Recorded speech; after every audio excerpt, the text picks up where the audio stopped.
Ве поздравувам и ви посакувам Божи благослов. Слава на Бога за уште еден убав и прекрасен саботен ден, згоре на тоа сончев. Кои интересни новости ги имаме за оваа сабота од изминатава седмица? Дали забележавте дека деновиве, ова веројатно ќе ми стане пракса, секогаш пред проповед да кажувам новости од изминатата седмица. Но такви новости кои што се поврзани со верата, со спасението, Светото Писмо и ништо помалку важно со нашето здравие. На вести, значи, владата начело со премиерот го повикаа народот на здрава исхрана. Многу интересно. Како да ги слушал или да ги гледал на интернет здравствените прилози на брат Борче, премиерот тоа почна да го проповеда на пресконференции. Меѓутоа, повели брат Зоран?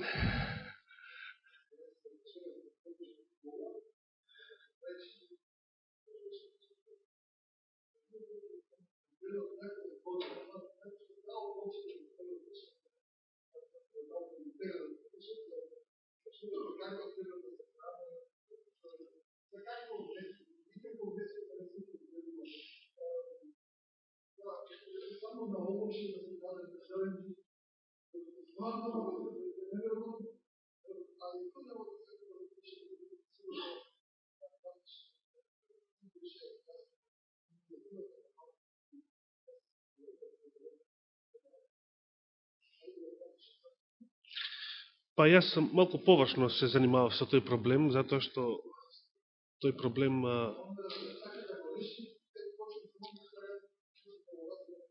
за жал тоа се малку да не испадне дека ја и ти разговараме, а другите не разбирајќи за што се работи. Значи, јас спомнав во контекст на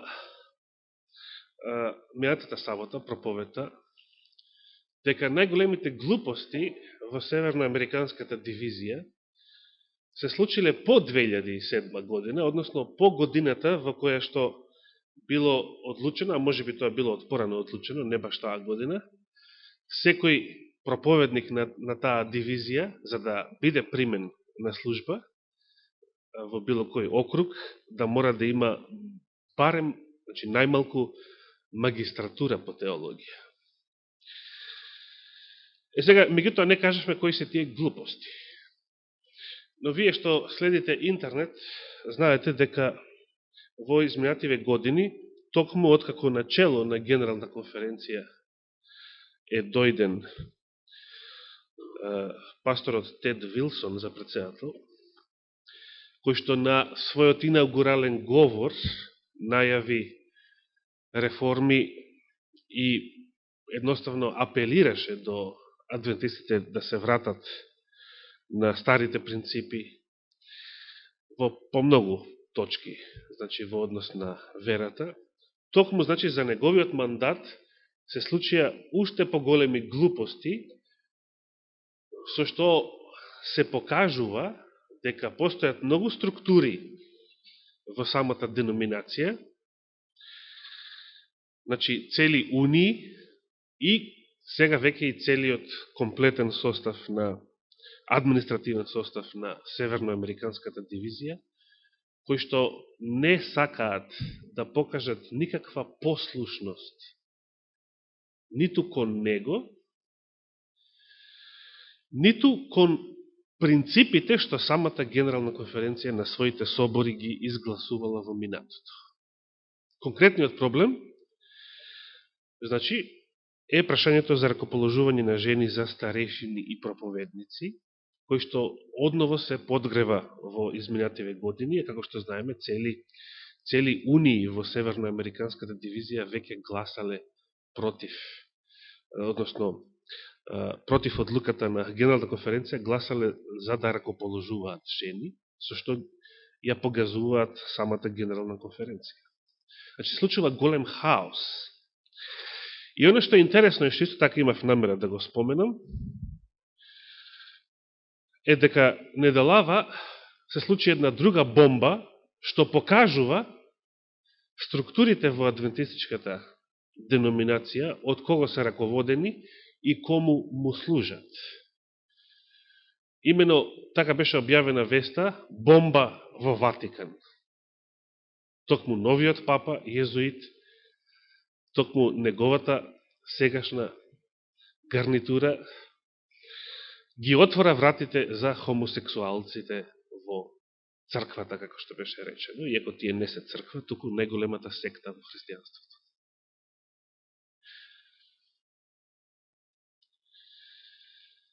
И сега брат Борче постави прашање, дали ова случајно?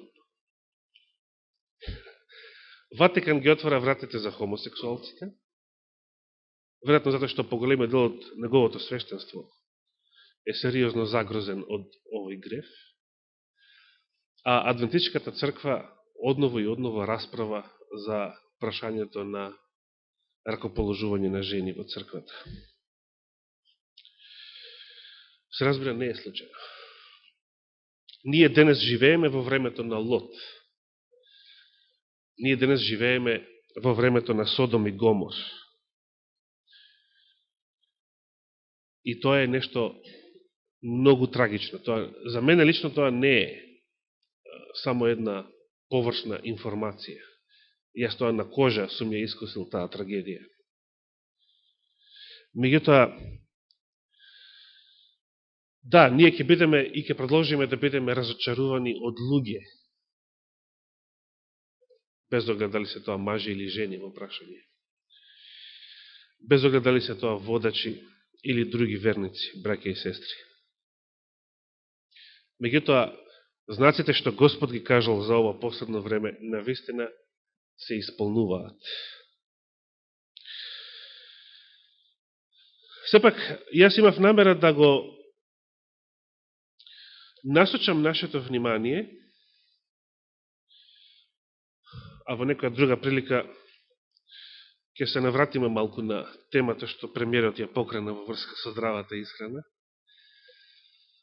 затоа што неодамна исто така разбрав, иако јас лично не ја проверив таа информација, меѓутоа верувам на браќата што ми ја пренесоа, дека токму оваа влада дозволила увоз на генетски модифицирана храна за, како сточна храна, значи за животните. Веројатно си велам во умот, веројатно премиерот токму затоа сега решил да пропагира здрава исхрана, односно со други зборови, иако, како што вели брат Зоран, и отворено тоа го рекол, не јадете месо, а тоа што не го рекол во заграда е, затоа што од сега натаму нашето месо ќе биде веќе заразено со генетски модифицирани организми. Со други зборови, тоа веќе нема да биде храна. Тоа веќе ќе биде отров. Јас би сакал да ја нагласам таа скриена порака што владата ја упатува до целата македонска јавност. Од сега натаму не јадете месо. Од вчера натаму не јадете месо. Затоа што повеќе не сте сигурни и да сакате да јадете. Ако воопшто постои тука некој кој што и понатаму би сакал да јаде. Повеќе не сте сигурни дали ќе купите месо или ќе купите отров. Затоа што во Америка, од каде што излегува сите тие зла и каде што започнал да се практикува последниот греф, значи генетскиот инженеринг, најпознатата фирма за печени пилиња, Kentucky Fried Chicken, или скратено КФЦ, доби судска забрана да го користи тој назив за својата фирма, значи повеќе да не се нарекува така, затоа што тоа што таа го продава не се пилиња. Тоа веќе не се пилиња, не се кокошки, не се животни. Тоа е генетски модифициран организам, значи тоа е нешто трето. Тоа треба да се измисли некој ново име за тој вид. Тоа не е веќе кокошка, не е пиле. Може и нешто полошо. И фирмата одлучила да, бидејќи е приморана судски, да не се вика така, меѓутоа ќе се вика само КФЦ, за да се задржи стариот бренд. Значи, нема цел назив, току кратенката е единствениот неизин назив. Кратенка која што ништо не значи. Затоа што тоа што таа го продава не се пилиња. Тоа е нешто трето, нешто друго. Ни кокошки, ни пилиња. Од денеска натаму можете да сметате дека тоа е случај со било кој месни, па зашто да не, и млечни производи во Република Македонија. Едноставно нема да знаете. Дали живееме во последното време?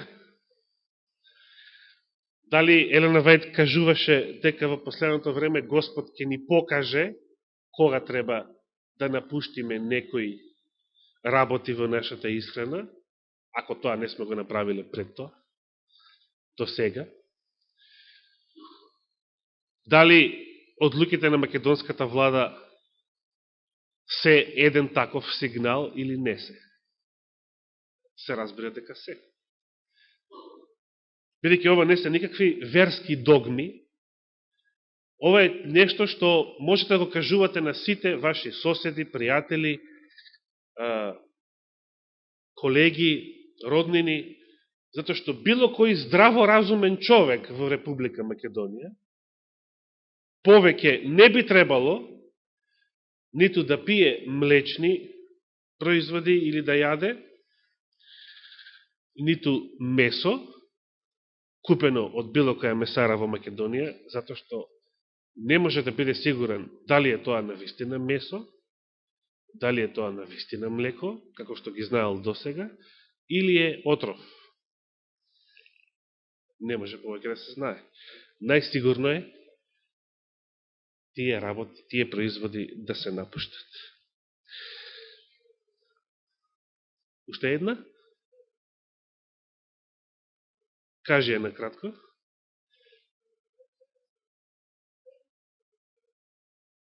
За депресија.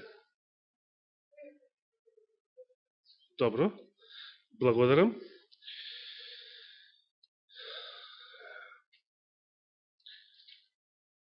Мијатата сабота застанавме, значи, кај случајот во Матеј 21 глава,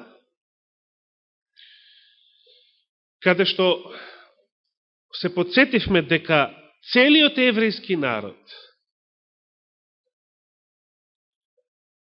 го сметал Јована Крстителот за пророк.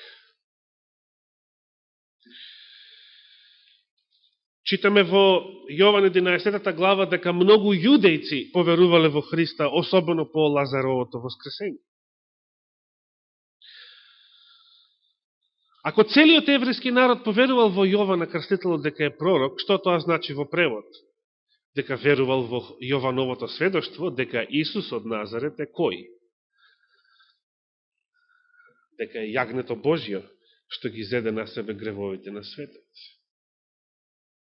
Значи, целиот еврејски народ, ако верувал дека, или големото мнозинство на народот, ако верувал дека Јован Крстителот е пророк, во превод тоа значи дека верувал дека Исус Христос е Месијата, Спасителот, не само на Израел, туку на целото човештво. Бил, на некој начин, бил подготвен да го прифати Христа за Месија. И Христовото влегување во Ерусалим, таа недела пред Воскресението, навидом на вистина тоа и означуваше, дека целиот народ го прифаќа Христа за Месија, за син Давидов, за цар на Израел. Тој ден Христос го исполнил пророштвото на пророкот Захарија, 9 глава, 9 стих, дека токму така израелскиот цар ќе влезе во Ерусалим, качен на магаре. Зошто тој народ, кој што вака го поздравувал синот Давидов, прогласувајќи го за цар и признавајќи го за Месија, зошто тој народ го отврла Христа само 5 дена подоцна? Постои само една причина. Причина која што првосвещеникот Кајафа самиот ја артикулирал, самиот ја кажува во Евангелието според Јован. Ако не преземеме ние ништо, си дозволам да ги парафразирам неговите зборови, тогаш што ќе се случи? Целиот народ ќе поверува во него. И ќе дојдат римјаните и ќе го срушат нашиот град и ова свето место. Ако не превземеме ништо, целиот народ ќе поверува во него. Заклучок, зашто еврејскиот народ го отфрла Христа и живее во проклество во последниве 2000 години.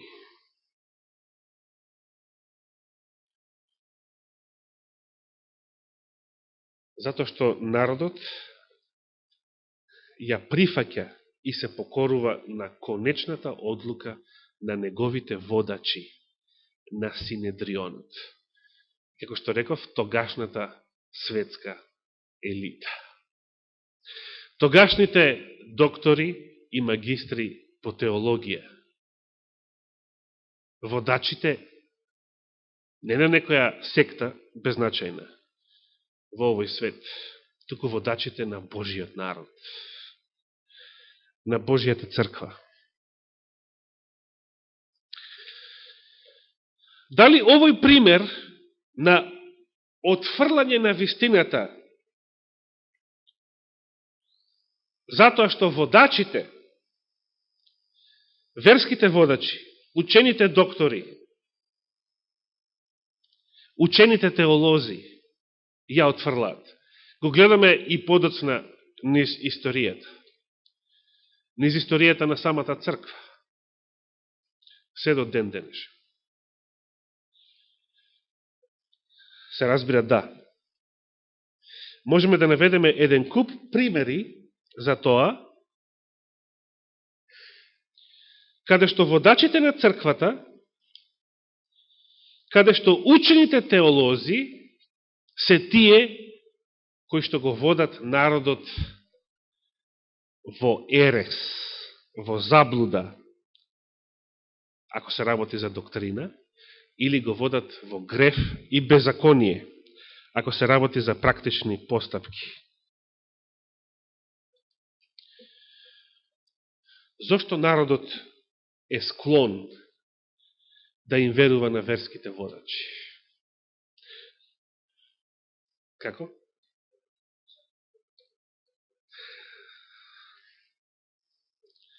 Много интересно прашање.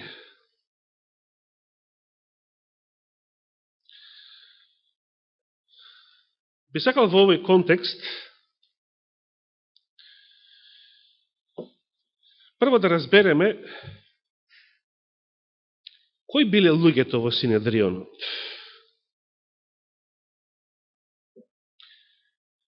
Елена Вајт на едно место кажува дека кога Христос ги укорувал верските водачи на своето време, значи на својот народ, и со сите тие остри изрази што ги читаме во Евангелијата, тој всушност ги укорувал оние чии што авторитет евреите биле од мали нозе воспитувани да го почитуваат како нешто свето. Значи, замислите, овие лидерите на адвентизмот не се никој и ништо. Евреите биле воспитувани своите верски водачи, своите учени теолози, рабини, книжевници, законици, да ги, и самото свештенство, да ги почитуваат како свети лица, како што се вели во православието, неговата светост, патриархот, тој и тој.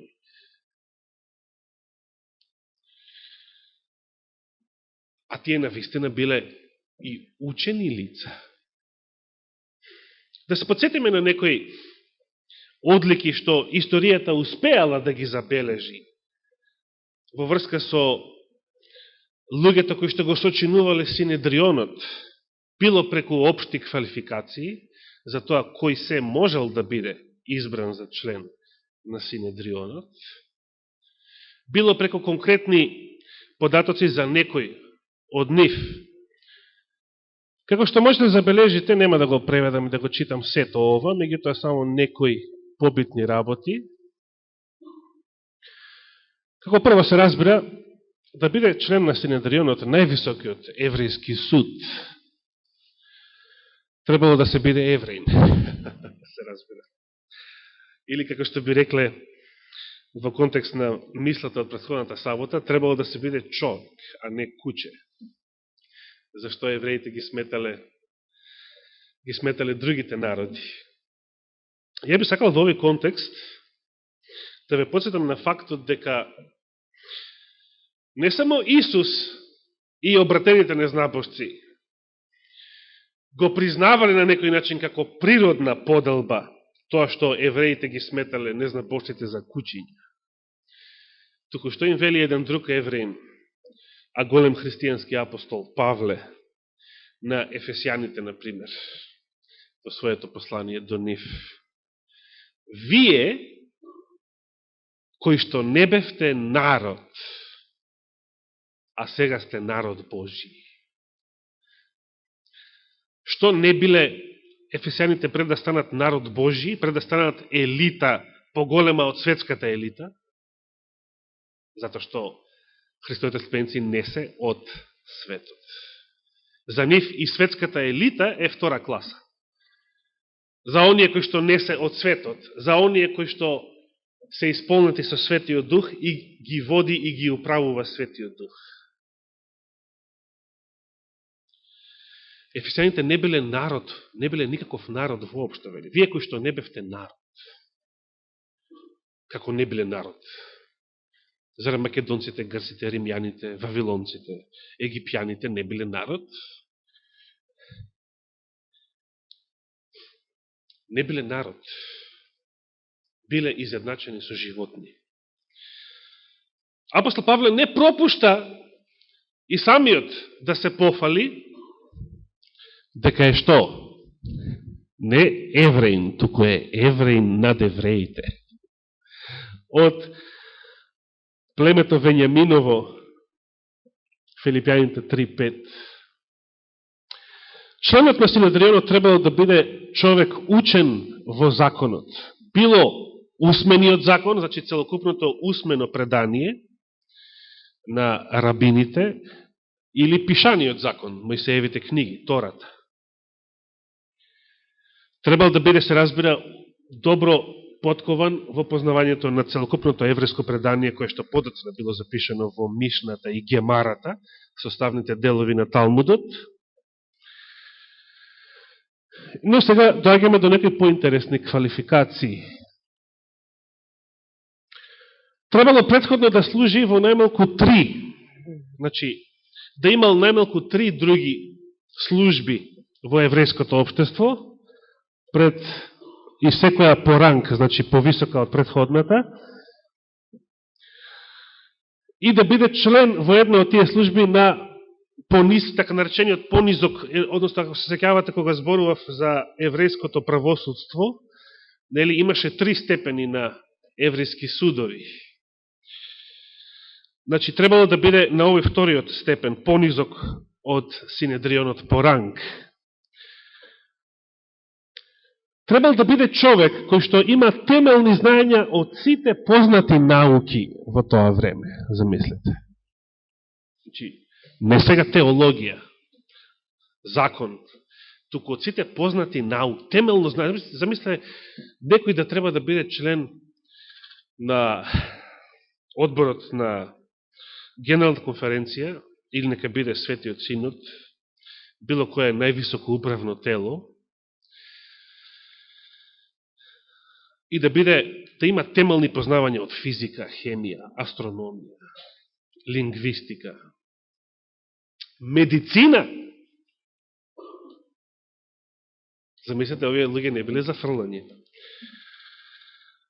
Се вели, значи, дека Раби Исмаел и неговите ученици знаеле во тоа време да сецираат човечки тела и биле темелно запознати со целокупната анатомска физичка структура на човековиот организам. Зборуваме за луѓето што тогаш биле во Синедрионот. Луѓето што го суделе Христа.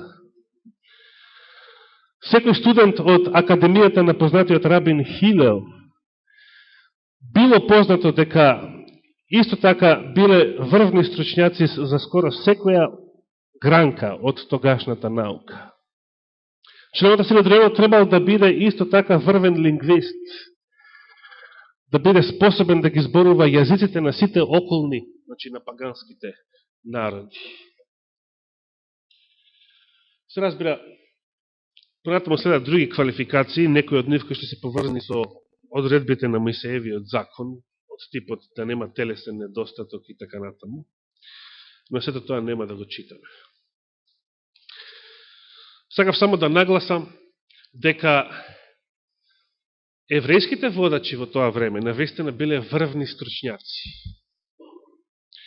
Релативно, ако ги споредиме со водачите на било која христијанска црква во последни, во подоцнежниот период, можеме да речеме дека, значи повторно релативно ќе речем, бидејќи секоја наредна генерација има поголеми знаења од претходната, тоа е природен закон.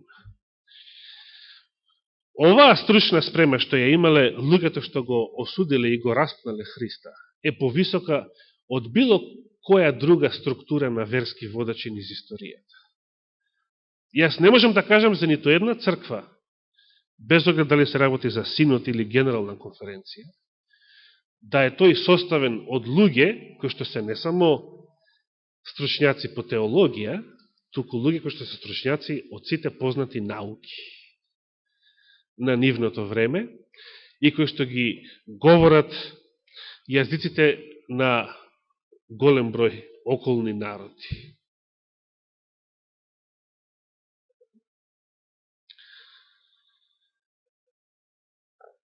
Сепак, ова биле луѓето што го отфрлиле Христа.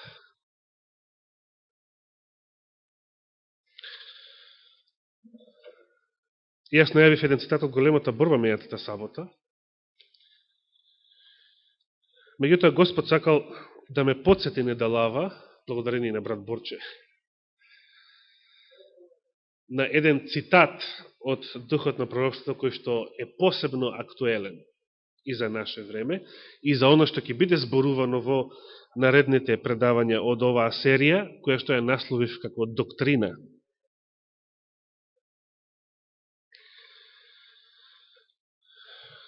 Ке прочитам еден карактеристичен цитат од Духот на пророќството, кој што се занимава со прашањето на двата отпада, едниот наречен алфа, значи првиот голем отпад во адвентизмот, а другиот наречен како? Омега. Кој бил алфа отпадот и кој бил на негово чело? Тоа бил најучениот доктор на адвентистичката црква од крајот на 19-тиот и почетокот на 20-тиот век. И овој пат доктор во буквална медицинска смисла на зборот. Џон Харви Келок.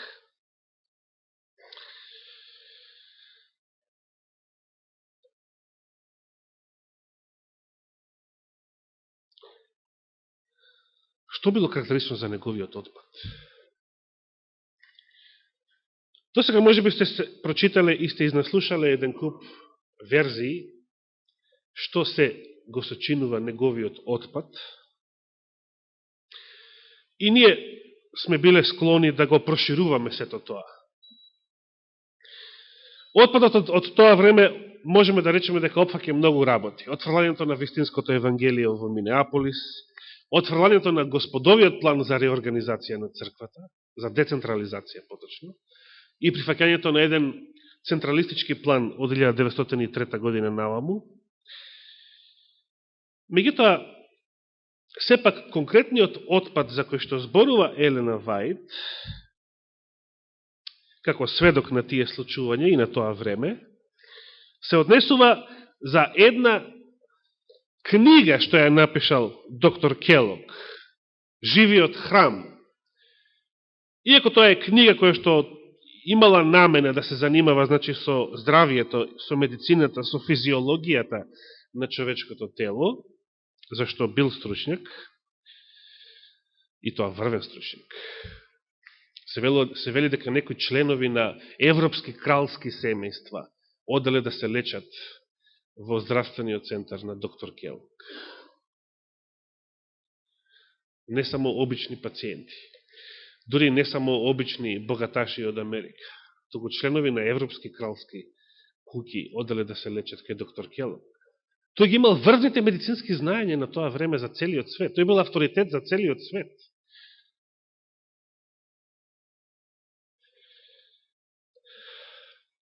Но тој во таа книга, во која што ја напишал, под наслов Живиот храм, го вовел она што Елена Вајд го нарекува алфа отпад. Да ги прочитаме нејзините зборови. Мощно интересни. Елена Вајд вели во книгата Избрани сведоштва, прва книга 200-та страница. Значи страница број 200, лесна за памтење. Во книгата Жив храм или Живиот храм, значи книгата на доктор Келок, представена ни е алфата од смртоносните ереси, значи почетокот на смртоносните ереси.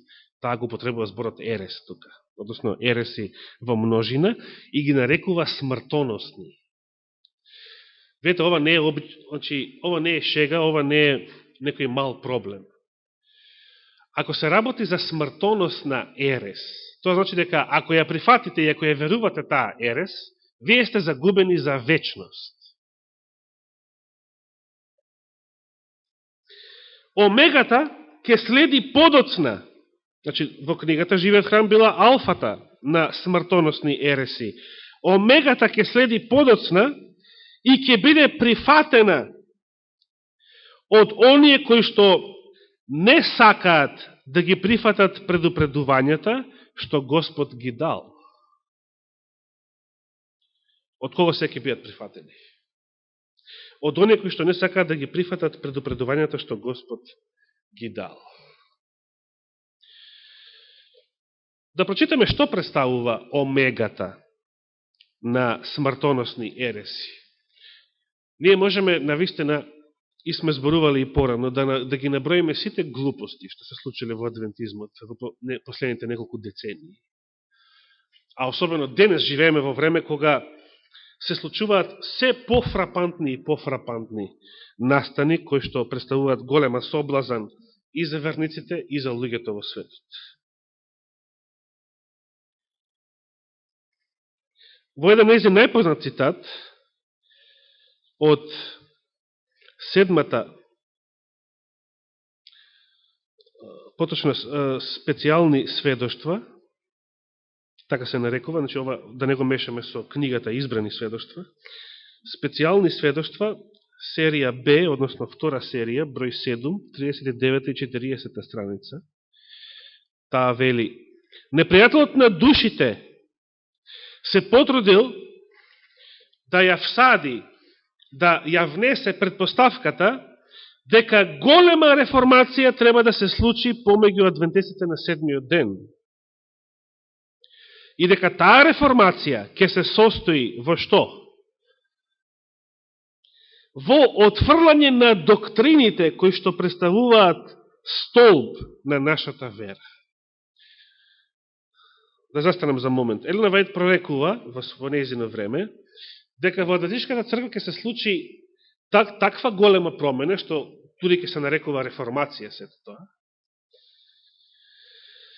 И дека таа реформација всушност ќе се состои во отфрлање на доктрините што представуваат темел на нашата вера. Каква е таа деформација? Луѓето ќе сметат дека е тоа реформација, а всушност е голема и тешка деформација. Дали се исполнило вакво пророштво до сега во Адвентичката црква? Може би не до крај. Отфрлање на доктрините, се работи за доктрина, отфрлање на доктрините кои што представуваат основа на нашата вера. Што ќе биде последица ако се прифати ова, како што ја нарекува Елена Вајд, реорганизација? Принципите на вистината кои што Бог во својата мудрост и ги дал на црквата на остатокот, ќе бидат исто така отфрлени. Нашата религија, вели, ќе биде променета. Да повторам уште еднаш. Елена Вајд прорекува дека нашата религија ќе биде променета. Од кого? Од новата организација во Адвентичката црква. Од верските водачи на Омега отпадот.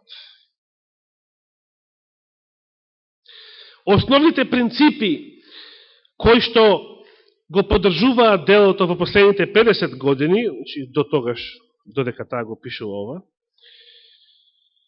од почетокот на адвентизмот па до тогаш, основните принципи кои што го поддржувале делото за последните 50 години ќе бидат сметани за погрешни, ќе бидат прогласени за погрешни.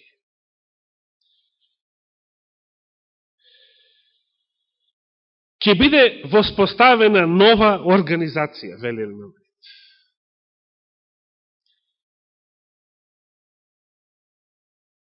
Ќе бидат напишани книги од нов поредок. Книги по нов терк.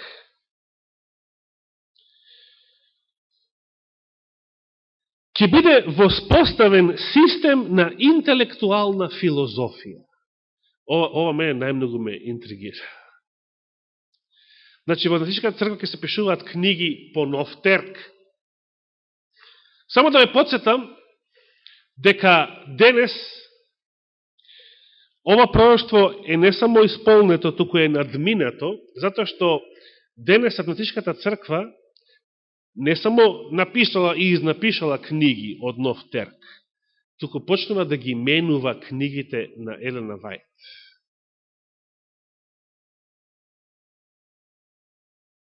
Најдобар пример за тоа е осакатената голема борба, која што Белградската унија ја издаде овие денови, и за која што една сестра од Ниш бурно реагираше на интернет и ги прогласи сите овие учени теолози на Адвентичката црква од нејзината унија за отпадници, најавувајќи дека Господ ќе подигне нови луѓе кои што ќе го завршат неговото дело.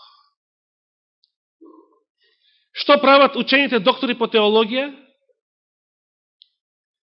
Внесуваат смртоносни ереси, внесуваат погрешни доктрини во Божјата црква.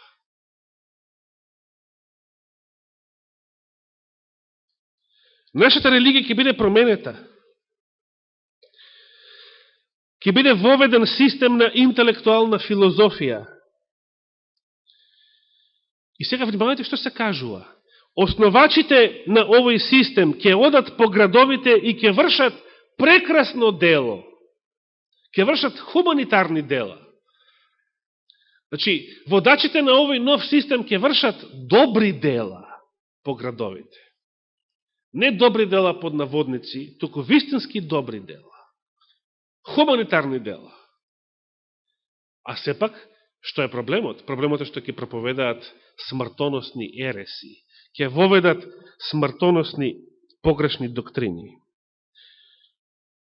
Саботата се разбира, продолжува Елена Вајд, ќе биде површно почитувана, како и нејзиниот Бог кој што ја создал. Навистина, сведоци сме на тоа до ден денес, дека постои се помалку и помалку стравопочит, па и кон начинот на кој што се однесуваме спрема Божиото име. И последната реченица од нејзиното сведоштво, од овој цитат, гласи: ништо нема да биде дозволено да застане на патот на ова ново движење. Значи, ова ново движење ќе се служи со насилни методи, како што велеше брат Славе, како велеше, со црквена диктатура, или како го викаш? Црквено насилие го викаш, сега се сетив. Ништо нема да биде дозволено да застане на патот на ова ново движење. Значи, не само ќе воведуваат доктрини кои што се смртоносни ереси, туку ќе се служат со секакво насилие да го наметнуваат тоа врз верниците, да ги исклучуваат и да ги бркаат сите оние кои што се спротивставуваат на ова нивно движење. Дали овие пророќства, овие сериозни зборови досега се исполниле во Адвентичката црква? Јас ќе ви докажам дека се исполниле по-драстично и по-фрапантно него што досега сте мислеле или мислите. Се разбира, за тоа ќе ми требаат сите наредни саботи.